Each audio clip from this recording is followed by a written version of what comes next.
ମୁଁ ମୋର ପାଠ ପଢାରେ ଧ୍ୟାନ ଦେଇ ପାରୁନାହିଁ ଏବଂ ମୁଁ ପାଠ ପଢୁଛି କିନ୍ତୁ ମନେ ରହୁନାହିଁ, ମୁଁ ବାର ବାର ଏକ୍ସାମରେ ଫେଲ ହେଉଛି, ଏ ଭାବନା ବନ୍ଦ କରନ୍ତୁ। କିନ୍ତୁ ମନେ ରଖନ୍ତୁ, ପ୍ରତ୍ୟେକ ମହାନ ବ୍ୟକ୍ତି ଆଜି ଯେଉଁ ସ୍ଥାନରେ ଅଛନ୍ତି ସେଠାରେ ପହଞ୍ଚିବା ପୂର୍ବରୁ ହଜାର ଥର ପଢିଥିବେ। ମିଷ୍ଟର ବିଷ୍ଟ ଭାଇରାଲ ହେବା ପୂର୍ବରୁ 455 ଭିଡିଓ ଅପଲୋଡ କରିଥିଲେ। KFC ର ମାଲିକ 109 ଥର କରିଥିଲେ। ହାରି ପୋଟର ପୁସ୍ତକ ଲେଖକ JK ରାଉଲିଂ ପ୍ରକାଶିତ ହେବା ପୂର୍ବରୁ 12 ଥର ପ୍ରତ୍ୟାଖ୍ୟାନ ସମ୍ମୁଖୀନ ହୋଇଥିଲେ। ମାଇକେଲ ଜୋର୍ଡାନ ତାଙ୍କ କ୍ୟାରିୟରରେ 9000 ରୁ ଅଧିକ ଥର ହାତର କରିଥିଲେ।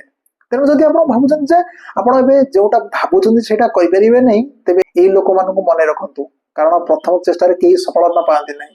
ଆଜି ଆପଣ ଯେକୌଣସି ସଂଘର୍ଷର ସମ୍ମୁଖୀନ ହୁଅନ୍ତି, ବିଳମ୍ବିତ ରାତି ପର୍ଯ୍ୟନ୍ତ ପାଠ ପଢା, ଫଳାଫଳ ପାଇଁ ଅପେକ୍ଷା କିମ୍ବା ବାରମ୍ବାର ମକ୍ ପରୀକ୍ଷାରେ ଫେଲ ହେବା, ତାହା ଆପଣଙ୍କୁ ଭାଙ୍ଗିବା ପାଇଁ ନୁହେଁ, ବରଂ ଆପଣଙ୍କୁ ଶକ୍ତିଶାଳୀ କରିବା ପାଇଁ। ତେଣୁ ହାର ମାନନ୍ତୁ ନାହିଁ। ଯେମିତି ମୁଁ ନିଜେ ଡେଲି ଭିଡିଓ ବନାଉଛି କିନ୍ତୁ ଭ୍ୟୁ କମ ଯାଉଛି, ତା ସହିତ କେବେ ବି ଭିଡିଓ ବନାଇବା ଆଉ ଭିଡିଓ ଅପଲୋଡ କରିବା ଛାଡୁନାହିଁ। ମୁଁ ଜାଣିଛି ମୋର ପରିଶ୍ରମ କେବେ ନା କେବେ ମତେ ସଫଳ ଦବ। ସେମିତି ଯଦି ଆପଣ କଠିନ ପରିଶ୍ରମ କରିବେ, ପ୍ରତ୍ୟେକ ପୃଷ୍ଠା, ପ୍ରତ୍ୟେକ ଘଣ୍ଟା, ପ୍ରତ୍ୟେକ ପ୍ରଶ୍ନ ଦିନ ଆପଣଙ୍କୁ ବିଜୟର ଏକ ଅଂଶ ହେଇଯିବ। ମନେ ରଖନ୍ତୁ, ଇଂରାଜୀରେ ଗୋଟେ କଥା ଅଛି, ଲେଜେଣ୍ଡ ଆର୍ ନଟ୍ ବର୍ନ। ଏଗୁଡିକ ଧୈର୍ଯ୍ୟ, ବିଫଳତା ଏବଂ ହାର୍ଡୱାର୍କ ସହିତ ତିଆରି ହୋଇଥାଏ।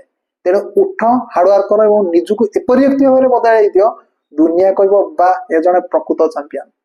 ଜୟ ଜଗନ୍ନାଥ।